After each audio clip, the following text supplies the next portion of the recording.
Madame, mademoiselle, monsieur, bien le bonsoir à toutes et à tous. Quel plaisir et bonheur de vous retrouver sur Canal Algérie comme chaque dimanche soir pour un nouveau numéro de l'émission Canal Foot consacré au football national mais également à l'équipe nationale et aux coupes africaines.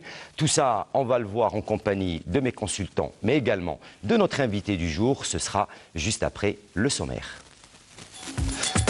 Au sommaire de ce numéro Canal Foot, la conférence de presse donnée par Milovan Rajevac, le sélectionneur national, qui a dévoilé la liste des 24 joueurs convoqués pour le match face au Cameroun. On reviendra également sur la qualification historique du MOB de Béjaïa en finale de la Coupe de la Confédération africaine. La Ligue 1 est la 6e journée du championnat professionnel Mobilis Ligue 1 et l'USMA d'Alger qui maintient sa suprématie en tête du classement. Le gros plan de l'émission sera consacré à la formation de la jeunesse sportive de la Saoura, l'équipe de Béchar. L'interview exclusive du président de la GS Saoura avec Wassila Batiche. Et enfin, la Ligue 2 et les résultats et les buts de la 4e journée du championnat professionnel. Voilà donc pour ce qui est du sommaire de ce numéro de l'émission Canal Foot. Allez, sans trop tarder, voici la Batiche. Bien le bonsoir. Bonsoir. Merci d'être parmi nous. C'est un plaisir. Bon séjour à Béchar. Oui, tous les gens de Béchar vous passent un grand bonjour. C'est des gens, comme on dit chez nous, kram, masha'Allah. Donc ça a été l'occasion de rencontrer beaucoup de personnes, des gens qui aiment le football, les anciens de la GS Saoura, l'équipe et tous les dirigeants. Total. En fait, tout le monde, ils ont dit que Canal Foot a apporté du bonheur et le khair parce qu'il a plu. Moi, je suis partie en demi-manche, j'ai eu trop froid, il y a eu beaucoup de pluie, voilà, donc baraka, comme on dit. Ahmed Haribi, bien bonsoir, merci d'être parmi nous. Bien bonsoir, ravi de vous accompagner. Et j'ai envie de dire une chose, que les Bécharis et les gens du Sud ont toujours été accueillants. Ah bah, les gens du Sud, en tous général, les gens du Sud ont été accueillants. Rachid Malek, la critique positive de l'émission, bien bonsoir. Bonsoir Hakim, bonsoir Wassila, Ahmed, et puis bonsoir au public bien sûr. Et notre invité du jour, un entraîneur que pour certains peut-être qu'ils ne connaissent pas, mais d'autres le connaissent très très bien. Il a drivé plusieurs clubs du championnat national, il a travaillé à l'étranger. J'ai le plaisir d'accueillir ce soir dans cette émission Nabil Mjahed, entraîneur de football. Quel plaisir de vous retrouver après plusieurs années. Bonsoir Hakim, le plaisir est pour moi. Je vous remercie de votre invitation. Alors, que devient Nabil Mjahed? Qu'est-ce qu'il en est pour sa carrière? Lui qui était entraîneur, plusieurs clubs, l'USMA d'Alger et j'en passe. Je parle de l'USMA d'Alger puisqu'aujourd'hui ils sont pratiquement champions sortants, ils sont premiers du classement. Les autres clubs aussi, vous avez passé d'excellents moments dans le football national et également à l'étranger. Bien sûr, j'ai eu l'occasion de travailler dans pas mal de clubs en Algérie. Ça fait 10 ans que je suis installé en Algérie, notamment sur Alger. Et je suis de très près le championnat et je suis ravi de débattre ce soir sur cette journée de championnat. En dehors du travail, en aparté, on va dire, aujourd'hui, vous n'êtes pas en activité, vous êtes là. Comment est-ce que vous voyez le football national, l'équipe nationale, les clubs qui participent aux différentes compétitions africaines, les clubs algériens? L'équipe nationale n'est plus à présenter. Elle a fait un bond en avant. Ces 5 dernières années, elle représente vraiment dignement le football algérien. C'est à l'échelle internationale même. Et le championnat national, il y a une chose que je regrette, c'est le changement à la barre technique qui m'est insupportable. Mais à part ça, on voit de la volonté de quelques-uns pour cette progression de notre football national, mais elle passera par une chose, c'est la stabilité technique et la stabilité aussi au niveau de l'effectif. En tout cas, vous êtes le bienvenu. On va passer un bon moment avec vous. On va parler de beaucoup de choses. Nous avons une rubrique incontournable, bien sûr, Allez les Verts, mais juste après la pub.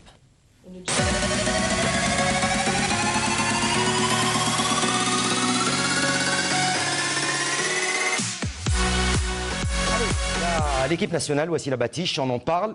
Les images, j'aimerais bien qu'on les laisse ces images parce qu'on va en parler tout en les regardant. Cette semaine, Justement, il y a eu une conférence de presse, la liste des 24 joueurs et aussi ce grand match tant attendu, premier match pour la qualification de ce mondial en Russie. Donc, Hakim, vous avez beaucoup d'informations à nous donner ce soir? Oui, bon, enfin beaucoup d'informations. Je vais poser la question. Alors, messieurs, on est en train de voir les images. Conférence de presse donc, du sélectionneur national Milovan Rajevac, la liste des 24, une liste autour de laquelle il y a eu une polémique cette semaine sur la convocation ou non de certains joueurs. L'entraîneur national, pour sa part, a été clair, net et précis. Je suis seul maître à bord et je suis le seul à décider qui doit venir représenter l'Algérie. À quel moment il viendra? Je suis le seul maître à bord. Messieurs, peut-être que la presse s'est un petit peu émissée très très tôt dans le travail du sélectionneur Milovan Rajevac. Je commence par vous, Rachid, avant de donner la parole à Nabil. Ben, moi, ce que je pourrais dire, c'est que actuellement, c'est lui le patron, et c'est effectivement ce qui est rassurant et ce qu'il venait de dire. Mais simplement, quand il s'agit des interrogations toujours posées par des spectateurs, par les gens du métier, du ballon rond, qui aiment ce football, c'est vrai qu'il faut s'attendre à des situations pareilles. Il y a toujours des mécontents, peut-être dans les présélections et sélections. C'est vrai que quand il n'y a pas une certaine, on va dire, une certaine régularité, peut-être dans la convocation de certains joueurs, je dis toujours qu'il y a toujours des contestataires. Mais simplement, laissons ce sélectionneur de travailler, de préparer peut-être le match du Cameroun qui s'annonce très déterminant, très difficile bien sûr, mais je peux dire qu'à travers les 23 sélectionnés, on ne peut pas dire que jusqu'à preuve du contraire, il y a toujours une ossature qui est préparée, qui est mise en place, une équipe qui peut-être une équipe type, peut-être, je dis, à un degré moins, un ou deux joueurs, bien sûr. La charnière, l'ossature. Sur la forme et les performances de chacun, il ne faut pas oublier, Hakim, actuellement, c'est vrai qu'il y a des négations qu'il faut poser, parce qu'à travers la composition et l'effectif, il y a des joueurs qui ne jouent pas. C'est peut-être qu'on connaît, c'est des valeurs sûres pour notre sélection, mais actuellement, il va avoir beaucoup de soucis. Mais on peut faire confiance à cette sélection pour le prochain match, Inch'Allah. Nabil Mjahid, vous avez été dans cette situation, entraîneur d'un club où certains supporters, certains membres voulaient s'immiscer dans le choix des joueurs. Ça vous est déjà arrivé, ça arrive à tous les entraîneurs que quelqu'un s'immisce dans leur travail. Bien sûr, il faut savoir l'accepter. On fait quand même un métier public, donc il faut accepter les critiques, que ce soit des uns et des autres. Et le sélectionneur aujourd'hui, il est en train de mettre une mise au point avec les journalistes. C'est son droit, c'est lui le sélectionneur. Maintenant, il doit assumer les choix qu'il a pu effectuer. On sait très bien que l'équipe nationale, le seul problème de notre équipe, il est d'ordre défensif. Et ça me semblait surprenant qu'on ne convoque pas un joueur comme Ben Sebaini, qui est titulaire avec Rennes. Et ça a été l'une des polémiques de cette liste des 24. Voilà, mais on a le droit, nous, en tant que... Moi, je suis technicien, mais en tant que supporter aussi algérien, on a le droit de s'interroger pour quelles raisons on ne sélectionne pas un jeune d'avenir qui a été formé en Algérie aussi, en équipe nationale. Ahmed Laribi, on va voir dans quelques instants la liste des 24 joueurs. 5 locaux ont été convoqués, 2 gardiens de but et 3 joueurs. Absolument, Hakim. Juste une petite précision concernant ce sélectionneur. Tout à l'heure, vous avez dit que c'est lui le décideur. C'est vrai, mais il doit bien décider pour ne pas se tromper, parce qu'il ne doit pas oublier qu'il entraîne une nation de football. C'est sa deuxième sortie. Ça, c'est un fait. Le deuxième fait, c'est vrai que Nabil a parlé de Ben Sebaini. C'est pas pour polémiquer. Moi, je vois très mal comment un The Fan qui est sur le banc de touche et qui ne joue pas, qui n'a pas un temps de jeu. Pas que lui, il y a Belkaraoui qui est blessé.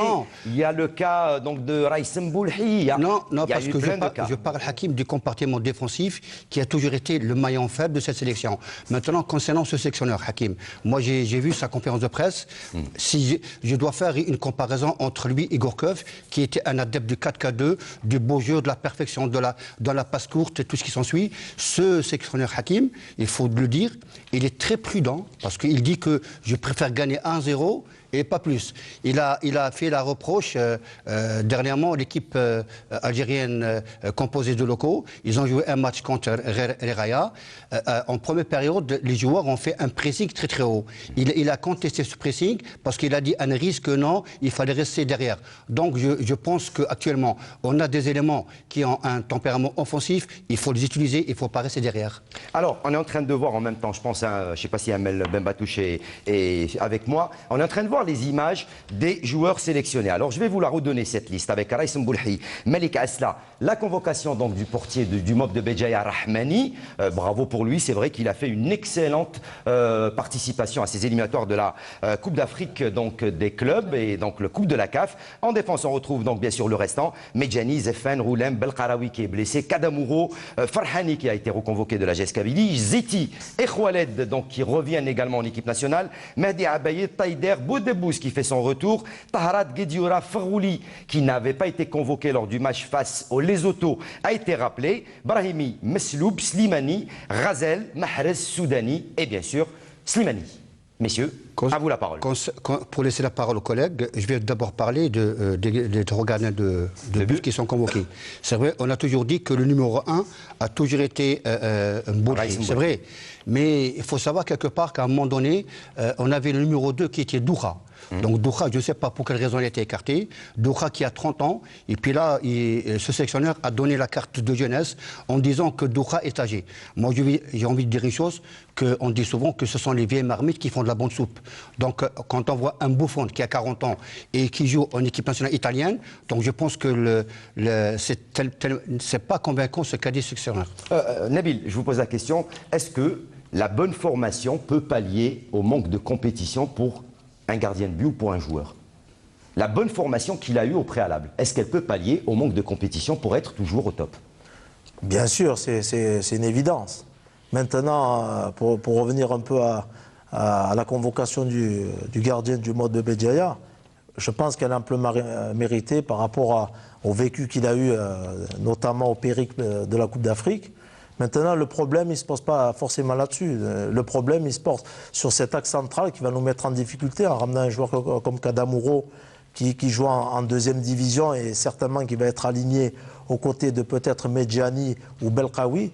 Ça risque blessé pour l'instant. Il a été convoqué, il est toujours. Mais aujourd'hui, il a été convoqué. Donc, si le joueur est convoqué, c'est qu'il est apte à jouer. Maintenant, est-ce que cette charnière centrale va fonctionner? C'est le gros point d'interrogation. Rachid, également très rapidement sur les 4 compartiments. Oui, moi j'ai parlé tout à l'heure, mais même lui il a confirmé, c'est-à-dire qu'en parlant dans l'état actuel, en parlant du niveau de forme, la performance et l'expérience, elle vient par la suite. Parce que pourquoi? Actuellement, c'est pour ça qu'on peut toujours faire confiance aux sélectionneurs. C'est vrai, il y a toujours des joueurs à être contestés, c'est tout à fait normal dans le football. Et l'entraîneur doit accepter ça, c'est tout à fait normal. Mais il doit assumer. Il y a un match, est en train de faire, il y a un match, oui, il y a un match qui vient, parce qu'on a toujours tendance à parler, quand on parle de... C'est vrai, souvent, moi j'entends souvent parler du cas du jeune Ben Sbaini. C'est vrai que c'est un bon petit jeune, mais quand on voit la régularité des matchs, le dernier match, il n'a pas joué, il n'a même pas joué 1 minute. Donc pour vous dire que ce n'est pas aussi facile, ce n'est pas... Mais maintenant, sur l'état actuel de la composition qui renferme cette sélection, surtout au niveau de l'axe central, c'est le maillon faible de notre sélection, c'est la défense, parce que quand on sait que le Cameroun, elle englobe certains joueurs de qualité au niveau de l'attaque, parce que le Cameroun, les cadres de l'équipe, c'est de la technicité, c'est de la rapidité, la vivacité, donc il y a une certaine symbiose dans la coordination, ce n'est pas les autres nations du football, les petites nations comme on le dit, donc, et c'est pour ça que je jouais un petit peu Ahmed, quand il avait dit que quand il avait fait jouer les locaux, il a dit pourquoi on se presse d'aller tout de suite vers le haut et de faire un pressing très haut? C'est que cet entraîneur, il a de l'expérience. Moi, sincèrement, moi je dis que cet entraîneur, il a de l'expérience dans ce sens. Ça veut dire qu'il appréhende bien, donc il doit faire... Donc je suis sûr qu'il a déjà, il a dans sa petite idée... Il a certainement été briefé bien aussi sûr. par... Maintenant, laissons les choses et puis après, on va voir ce qu'il va donner dans cette composition d'équipe. Il y a un adjoint, un Algérien qui connaît pratiquement tous les joueurs. Il y a un staff technique, il y a les séances de visionnage. Moi, ce que je pourrais dire, c'est très, très, très difficile de jouer et d'être entraîneur d'une équipe nationale. Parce que les critiques, elles sont aussi grandes que ça. Avant de donner la parole rapidement, il faut savoir que le joueur d'Anderlecht, Sofiane Hani, s'est blessé lors du dernier match. Est-ce qu'il va être apte ou pas? Là, encore une fois, la question reste posée. Voilà, l'absence de Mendy. Pour le moment, il est incertain. Juste une petite précision. Là, Nabil me fait penser à Medjani. Là, je pense que le sélectionneur, il a un double problème.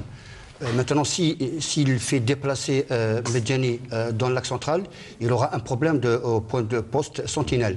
Maintenant que... il y a Khaled aussi qui a été Rachid convoqué. a parlé de Bensebaini qui n'a pas joué la dernière fois. C'est vrai, mais Zefan, Rachid, depuis le début de saison, il n'a joué que 74 minutes, c'est tout. Donc, concernant le compartiment défensif, moi je pense, ce n'est qu'un avis personnel, il me semble que le seul compartiment où les locaux ont la chance de jouer, c'est le compartiment défensif. Mais moi j'ai parlé des choix, j'ai pas parlé dans l'incorporation des joueurs et dans l'idée de l'entraîneur. Parce que c'est pas évident que même s'il a été sélectionné, Bensebaini, c'est pas évident qu'il va jouer. C'est ce que je voulais dire. Maintenant, l'entraîneur, on peut lui faire confiance parce qu'il a son choix et son système de jeu qui est adapté à sa manière et de il a déjà une évoluer. idée, hein, il a dit qu'il avait une idée. Et parce que pourquoi? Quand on voit déjà Khaled qui a été convoqué, je ne pense pas que ça a été fait par hasard. Sincèrement. Et là, peut-être, c'est pour ça que j'ai dit tout à l'heure, Zéphane, chacun de nous a un avis précis sur la qualité et la forme du joueur. Entièrement d'accord, Rachid. Mais il me semble que nous avons un match avant le Cameroun, match amical contre les Sambida, où l'entraîneur va essayer quelques variantes. Voilà. Je redonne la parole juste avant de passer aux autres compétitions, Nabil. Non, mais quand on parle de rajeunissement, comme l'a dit le sélectionneur, il faut être d'une logique implacable, parce que Khaled n'a pas 20 ans non plus.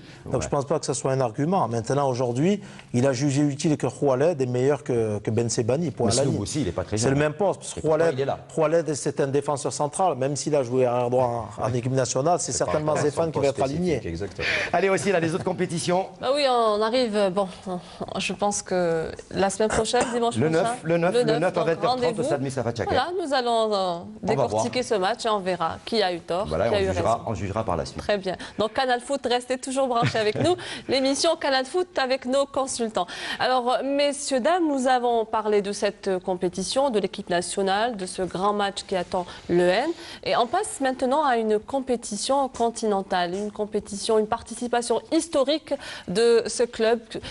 Le nom qui est le Mob de Béjaïa, bien sûr, sous la houlette de l'entraîneur Nasser Senjer. Donc, Hakim, il y a eu une belle ambiance après cette qualification et cette finale, je l'ai dit tout à l'heure, historique à l'aéroport Oued Boumediene, où il y a eu beaucoup de personnalités. On est en train de voir la fin de la rencontre face à l'équipe du Fous de Rabat. Un but partout. L'équipe algérienne, le Mob de Béjaïa, a réussi à égaliser à la 89e minute de jeu. Excusez du peu, messieurs. Ils sont allés chercher au fond d'eux-mêmes pour aller décrocher ce match nul, un synonyme de qualification au final. Que du bonheur pour cette formation qui participe pour la première fois de sa carrière et de son existence à une compétition continentale après avoir décroché la Coupe d'Algérie et après avoir accédé en Ligue 1. Bien sûr, le Mob de Béjaïa est à féliciter fortement à la tête de son staff technique, Lagdar Adjali et Nasser Sanjak. C'est vraiment inattendu parce que moi-même, je ne pensais pas qu'ils allaient arriver à ce niveau. Notamment le match aller que j'ai pu visionner où le Fus de Rabat m'a vraiment impressionné dans le bon sens. C'est une très belle équipe de football. Je remercie aussi son entraîneur qui a fait peur de fair play, qui a félicité le Mob. Maintenant, j'espère